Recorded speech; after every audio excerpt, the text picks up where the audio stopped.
as we discussed in the last class, that kinetic energy of an object whose mass is m and moving with a velocity v, then its kinetic energy is half mv square. इसकी kinetic energy क्या होगा? Half mv square.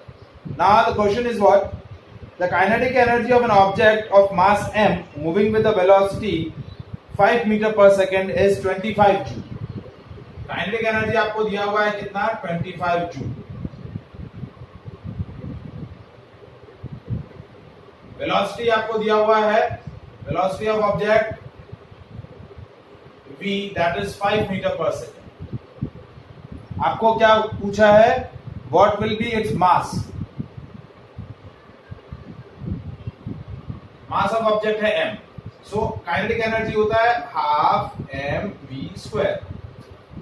तो 25 joule is equal to half into m की जगह आपको value calculate करनी है v square, that is the square of 5. तो देखिए 25 is equals to 25m by 2. 5 का स्क्वायर 25 हो गया into m, 25m by 2. So 25 and 25 cancel out. So m is equals to 2 kg.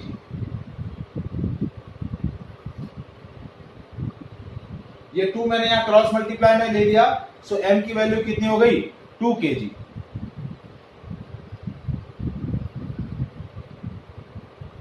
Now, its second part is what? What will be its kinetic energy when its velocity is double, and what will be its kinetic energy when its velocity is increased thrice? ठीक है, मास आपको calculate हो गया. अब आपको इसकी kinetic energy पता करनी है जब इसकी वेलोसिटी डबल हो जाए और जब वेलोसिटी 3 टाइम्स हो जाए. तो बी पार्ट देखिए. When velocity of object becomes double, यानी वेलोसिटी अब कितनी हो गई? 5 मीटर सेकेंड पर सेकेंड के बजाय 10 मीटर पर सेकेंड हो गई. मास वही आपको 2 kg दिया हुआ है. तो काइनेटिक एनर्जी क्या हो जाएगा? अब मैं इसको ले रहा हूं E(k)(1), क्योंकि उसके पहले वाले के लिए नोटेशन लिया था E(k), तो half mv square, half m की जगह v, m की जगह 2 सॉरी, और v की जगह 10 into 10. तो काइनेटिक एनर्जी कितना हो गया? 100 जूल. तो काइनेटिक एनर्जी आपका कितना इंक्रीज हो गया? पहले 25 जूल था, अब 100 जूल हो गया. 4 टाइम्स इंक्रीज हो गया. काइनेटिक एनर्जी कितने टाइम्स इंक्रीज हो गई? 4 टाइम्स. अब सी पार्ट क्या है? When velocity of object becomes thrice. तो अब वेलोसिटी कितनी हो गई? 15 मीटर पर सेकेंड. मास वही 2 kg है, तो वेलोसिटी कितना हो जाएगा?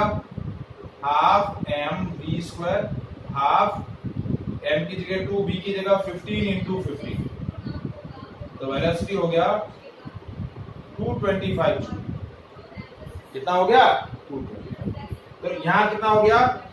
4 टाइम्स ऑफ इनिशियल, और यहां कितना हो गया? 9 times of initial. Initial 25 joule थी, अब 225 जूल हो गई, तो ये कितना हो गया? 9 times of initial. Is it clear?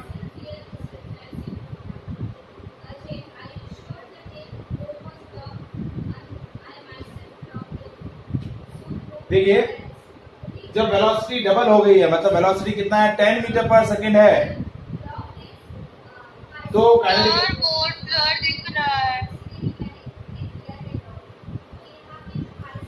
एक सेकंड.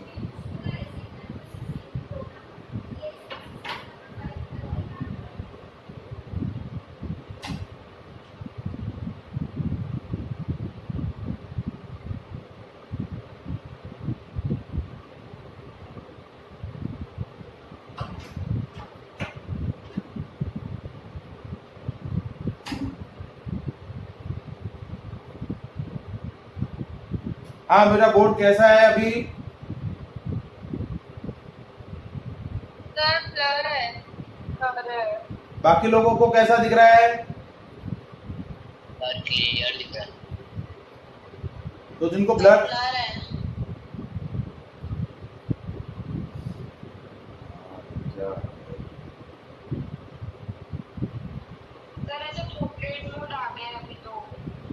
तो कैमरे की वजह से हो रहा है, मुझे ऐसा लग रहा है। 1 सेकंड चालू रखो।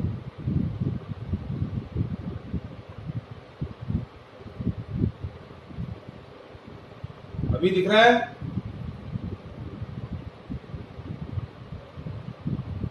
No sir.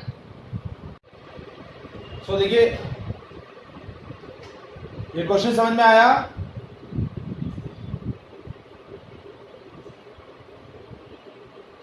सर एक डाउट है। हाँ जी। सर इसके अंदर हम लोग ने मास निकाल दिया। हाँ। और इसके अंदर जब ये पूछा गया कि इसका डबल और इसका ट्रिपल देखना है, 3 टाइम्स और डबल टाइम्स। सर तो 2 टाइम्स के अंदर सर जो इसका पहले से दिया हुआ 25 जूल, वही उसका आंसर नहीं रहेगा सर 2 टाइम्स का? क्या कह रहे बेटा? सर मतलब हमें मास निकालने के लिए सर जितने भी इंफॉर्मेशन दी थी वो हमने मास निकाल लिया। हाँ। उसके बाद सर जब 2 टाइम्स उसका निकालना था तो वो तो ऑलरेडी सर गिवन नहीं है सर 25 जूल। वही बेटा, बट फिर सर 25 करना पड़ेगा। लिसन, 25 जूल कब है? जब वेलोसिटी 5 मीटर पर सेकंड है।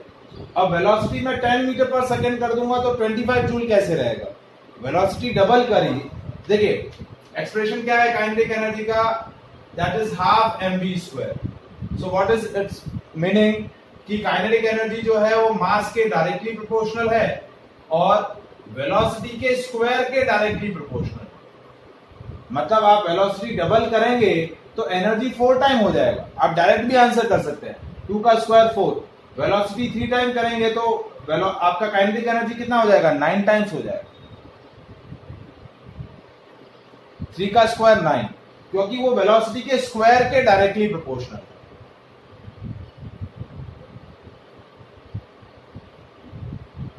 Is it clear? यस तो फिर से समझाओ ना, पहले ब्लर आ रहा था। देखिए ये वाला पोर्शन मैं इरेज कर दूं। देखो इधर देखो। सर ये फिर से समझाओ एक बार। हाँ, आपको क्या बोला कि वेलोसिटी ऑफ ऑब्जेक्ट आपकी डबल हो गई है। तो वेलोसिटी पहले कितनी थी? 5 मीटर पर सेकंड। अब वेलोसिटी कितनी हो गई है? अब वेलोसिटी हो गई है 10 मीटर पर सेकंड। कितनी हो गई है? 10 मीटर पर सेकंड। तो काइनेटिक एनर्जी हो जाएगा half mv square, half into 2 into 10 into 10। ये हो गया 100 जूल। कितना हो गया? 100 जूल। तो वेलोसिटी पहले आपकी वेलोसिटी थी 5, अब आपने उसकी डबल कर दी तो काइनेटिक एनर्जी आपकी 25 जूल से कितनी हो गई? 100 जूल। तो काइनेटिक एनर्जी कितना बढ़ गया? आपका 4 टाइम्स बढ़ गया इनिशियल का। फिर आपने वेलोसिटी को 3 टाइम कर दिया, आपने 5 मीटर के बजाय 15 मीटर पर सेकंड कर दिया। तो अब आपका काइनेटिक एनर्जी क्या हो गया? Half mv square. तो half into 2 into v into v, तो इंटू 15 इंटू 15, तो कितना हो गया? 225 जूल। तो आपकी वेलोसिटी कितनी हो, काइनेटिक एनर्जी कितनी हो गई इनिशियल की? 9 टाइम्स।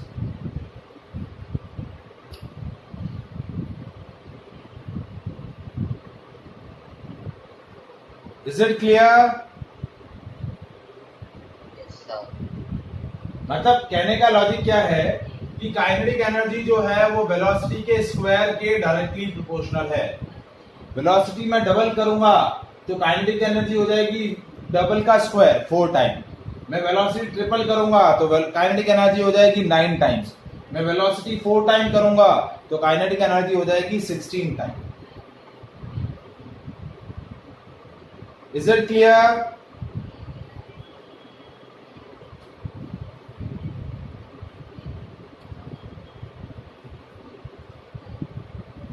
Confirm?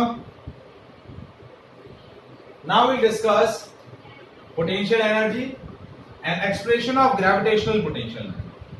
देखिए पोटेंशियल एनर्जी हमने डिस्कस किया था।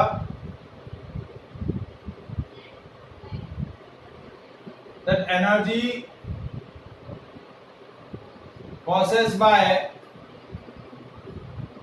any object due to its position or its configuration.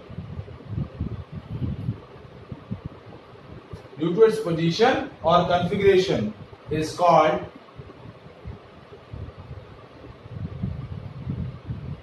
potential energy. किसी भी सिस्टम की या किसी भी ऑब्जेक्ट की उसकी पोजीशन या उसकी कॉन्फ़िगरेशन की वजह से जो एनर्जी होगी वो एनर्जी क्या बोली जाएगी? Potential energy. क्या बोली जाएगी? Potential energy. ठीक है, तो अब हमें बहुत सारे एनर्जी के बहुत सारे फॉर्म होते हैं, हमें पोटेंशियल एनर्जी के बहुत सारे फॉर्म्स होते हैं, उसके अंदर हमें कैलकुलेट क्या करनी है? Gravitational potential energy. क्या डिस्कस करना है? Gravitational potential energy. So what is gravitational potential energy? The potential energy due to the height of object above the earth's surface. When we place an object which is initially on the surface and let's suppose कि हम उसको उस earth surface से एक particular height पर place कर रहे हैं, तो as we place the object from ground to at a certain height h, तो इस मोमेंट में जो वर्क करना पड़ेगा that work will be store in the energy and that energy is called its gravitational potential energy. क्या बोलेंगे? That is called its gravitational potential energy.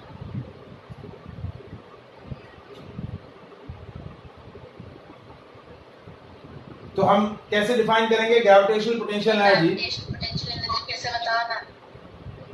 मैं बता रहा हूं बेटा, देखिए gravitational potential energy, gravitational potential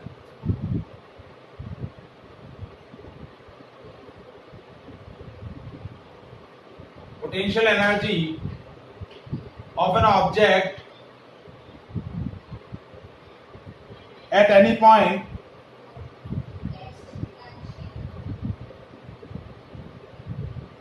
above the ground is equal to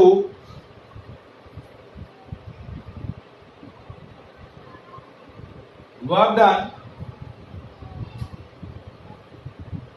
in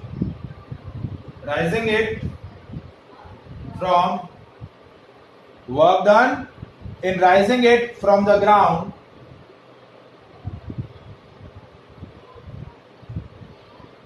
to that point.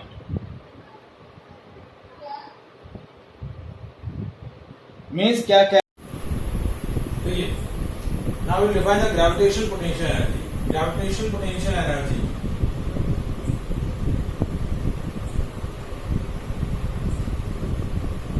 of an object at any point above the ground is equal to work done to raising it from Earth's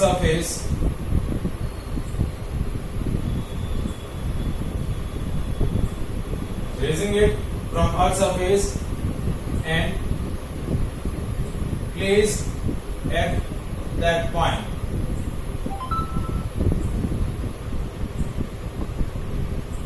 Against gravity.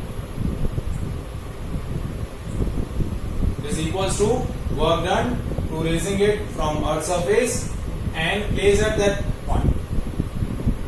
Earth's surface से जिस point पर हमें place करना है उस point तक उसको place करने में जो ग्रेविटी के अगेंस्ट वर्क होगा वही वर्क एनर्जी के फॉर्म में, ग्रेविटेशनल पोटेंशियल एनर्जी के फॉर्म में स्टोर होगा। जैसे suppose we are taking an object of mass m which is placed on initially on earth surface. Now we are interested to place that object at a height h from the earth surface. Suppose the point where the object is placed on earth surface, let's suppose that point is A, and now we are interested to put the object at point B. हमें कहाँ रखना है? Point B पर object को रखना है। तो A से B ऑब्जेक्ट को रेज करने में ग्रेविटी के अगेंस्ट जो वर्क होगा वो वर्क एनर्जी के फॉर्म में स्टोर होगा। अब देखिए इस as the object is placed on earth surface, force due to gravity is acting downward, force due to gravity is acting downward and that is equals to weight of object. That is what? Weight of object. और इसकी value क्या होगी? m into g. Force due to gravity क्या होगा? m into g. अब इस gravity के against you are required external agency, और एक्सेल एजेंसी क्या करेगी? इस ऑब्जेक्ट को A से B ले जाने में जो वर्क करेगी वही वर्क एनर्जी के फॉर्म में स्टोर होगा। So work done by axial agency क्या होगा? Work done by axial agency to put the object from point A to point B. Work done by external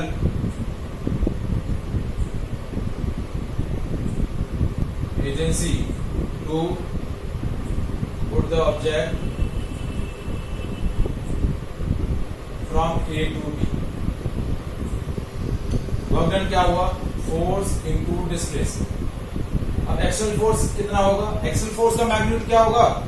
that is equals to the weight of the object, force due to gravity and और displacement कितना है object का? A to B, और A to B की height कितनी है? h। तो ये वर्क डन कितना हो गया? mgh, और यही वर्क डन पोटेंशियल एनर्जी के फॉर्म में स्टोर हो जाएगा। So work done against the gravity by axial agency to raise the object from A to B is mgh, और ये mgh आपका क्या होगा? Expression of gravitational potential energy. ये क्या होगा? Expression of gravitational potential energy. Is it clear? ठीक है, हमने क्या किया? बेसिकली ऑब्जेक्ट को पॉइंट A से पॉइंट B यानी ग्राउंड से हाइट h पर प्लेस करने के लिए एक्सटर्नल एजेंसी ने क्या किया? ग्रेविटी के अगेंस्ट वर्क किया, इस ऑब्जेक्ट को पुल किया ग्रेविटी के अगेंस्ट, और वही वर्क एनर्जी के फॉर्म में स्टोर हो गया, क्योंकि capacity of doing work is called energy. Is it clear? Okay,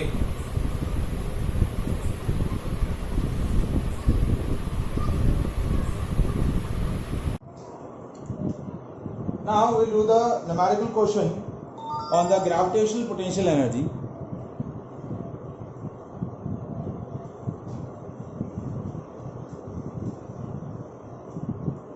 ठीक है, फर्स्ट क्वेश्चन देखिए,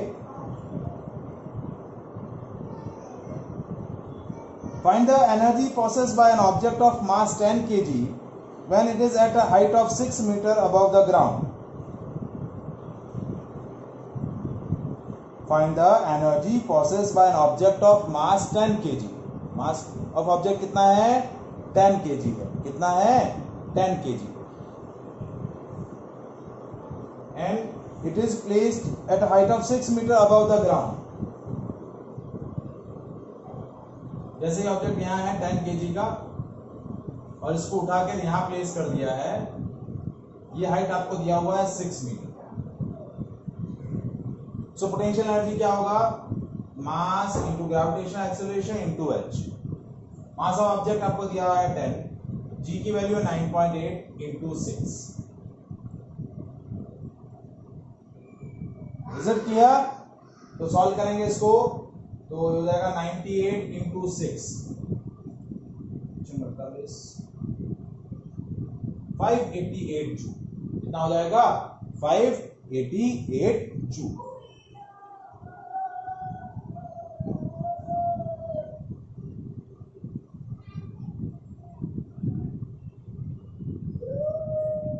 Is it clear?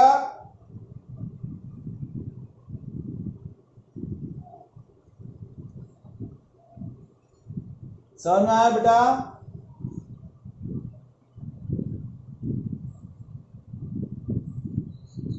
Yes, sir. Next question देखिए, इसी वैरायटी के अंदर देखिए, तो पोटेंशियल एनर्जी का एक्सप्रेशन क्या हुआ? mgh, और काइनेटिक एनर्जी का कितना हुआ? Half mv²।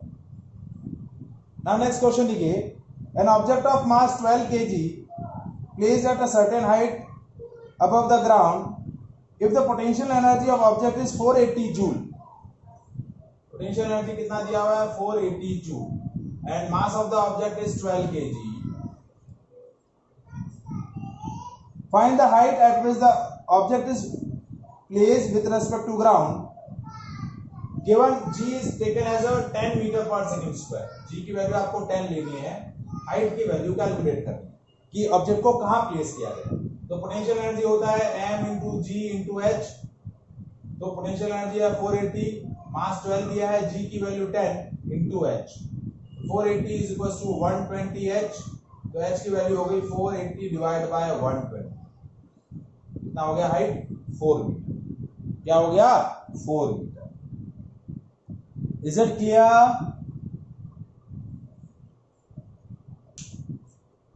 Yes, sir. अब देखिए ग्रेविटेशनल पोटेंशियल एनर्जी हमने क्या डिस्कस किया कि gravitational potential energy is work done by an external agency to place the object या raise the object from ground to a particular height against the gravity. Gravity के against object को हमें क्या करना है, एक ग्राउंड से लेकर एक पर्टिकुलर हाइट पर प्लेस कर देना है. तो यहां एक इंपॉर्टेंट पॉइंट जो है वो याद रखना है कि work done against the gravity is depend only initial and final position of the object, not on the path along which the object is ट्रेवर्स. Point क्या है, वर्क डन. सर अभी आपने जो बोला वो वापस से समझे. मैं बता रहा हूं बेटा, important point about gravitational potential energy.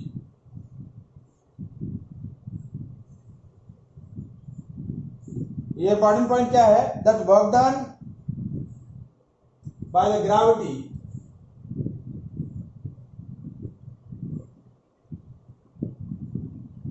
or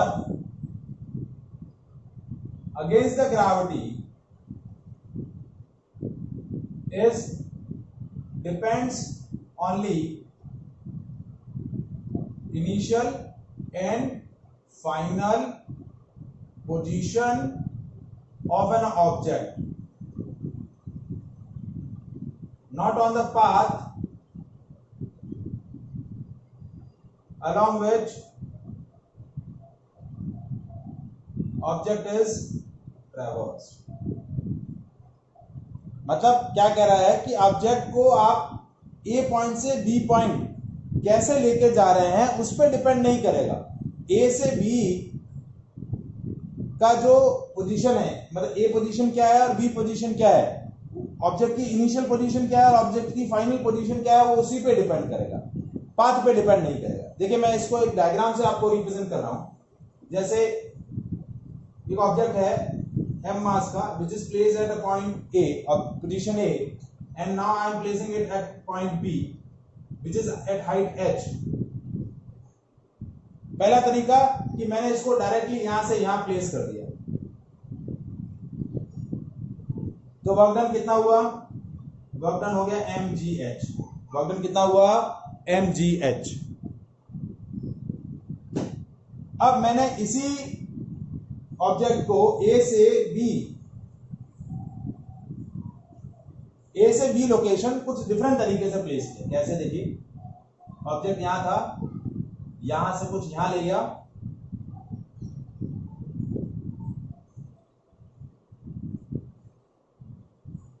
ये ऑब्जेक्ट सी, ये इसकी पोजीशन सी, फिर यहां से कुछ यहां ले गया, ये सी, फिर ये डी, फिर यहां से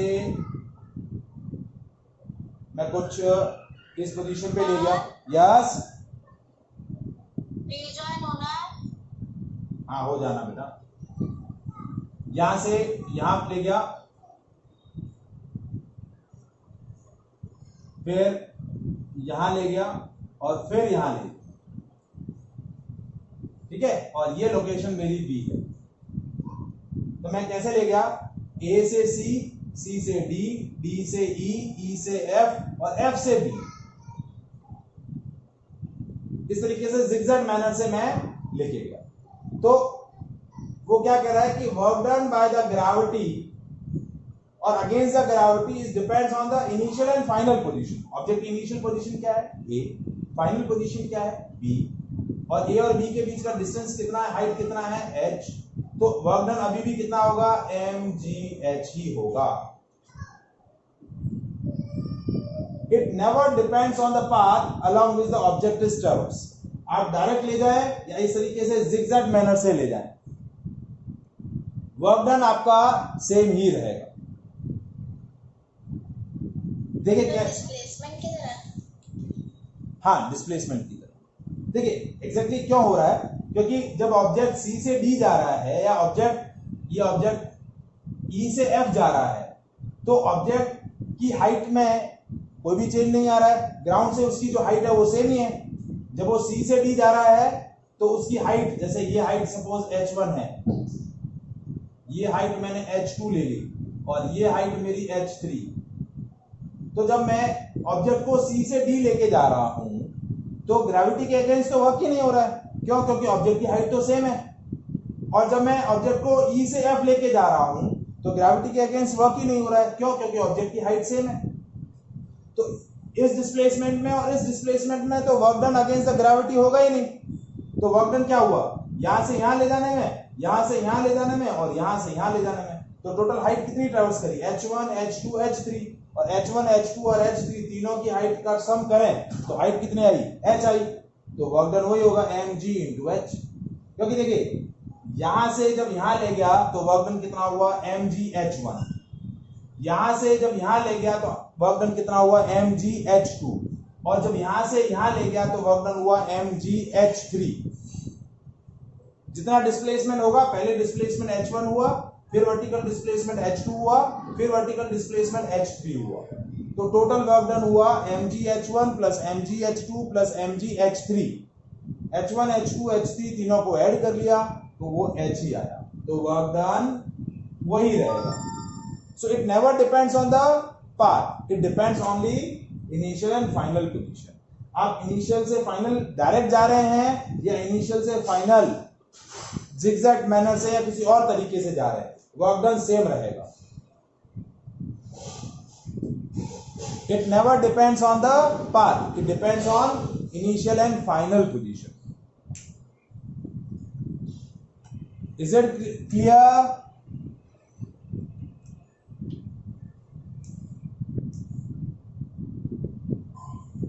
समझ में आया बेटा ये पॉइंट?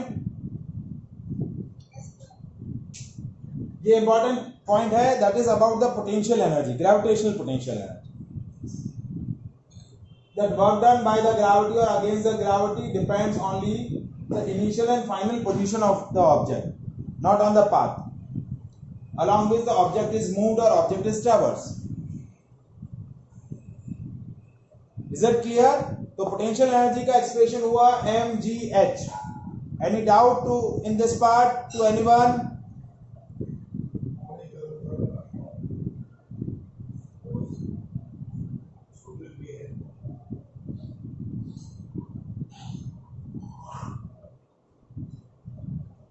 मतलब नेगेटिव नहीं होगा ना? नहीं, नेगेटिव नहीं होगा। नेगेटिव क्यों होगा? ऑब्जेक्ट यहाँ कहने का मतलब क्या है कि आप ऑब्जेक्ट को एक पॉइंट से दूसरे पॉइंट कहाँ लेके जा रहे हैं, उसके एक पॉइंट से दूसरे पॉइंट के बीच की डायरेक्ट डिस्टेंस आपको चेक करनी है। आप जिगजैग मैनर से लेके जाएं उससे फर्क नहीं पड़ रहा है। वर्क डन डायरेक्ट लेके जाएं या हाँ पोजीशन अलग अलग है कि ए से आप सी ले गए और ए से बी ले गए और सी और ए की हाइट अलग अलग है, सी और बी की हाइट, तो वर्क डन अलग अलग होगा। सेम यदि ऑब्जेक्ट की इनिशियल और फाइनल पोजीशन दो डिफरेंट केसेस में सेम है तो वर्क डन सेम रहेगा। Is it clear?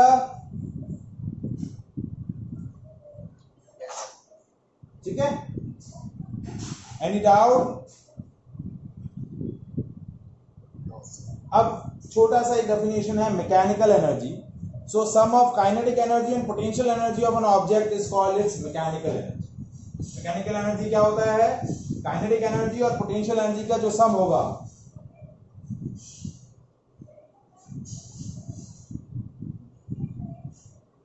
Kinetic energy of object plus potential energy of object, इसका सम जो होगा वो क्या बोला जाएगा? Mechanical energy.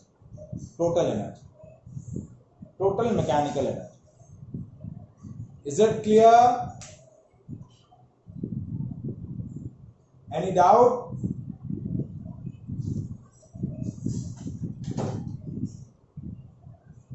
ठीक है, so that is all about the today session. Sir वो क्या एनर्जी में से कुछ कट नहीं हुआ? नहीं, कुछ नहीं कट हो नहीं हुआ, तो सब कट कर देंगे बेटा तो पूछेंगे क्या फिर। अब देखिए इस चैप्टर के अंदर 2 टॉपिक बाकी हैं न्यूमेरिकल्स तो है बेटा। आप फिजिक्स में न्यूमेरिकल तो रहेंगे ना, अब इसका तो कोई ऑप्शन नहीं है सब निकाल लेंगे तो रखेंगे क्या फिर।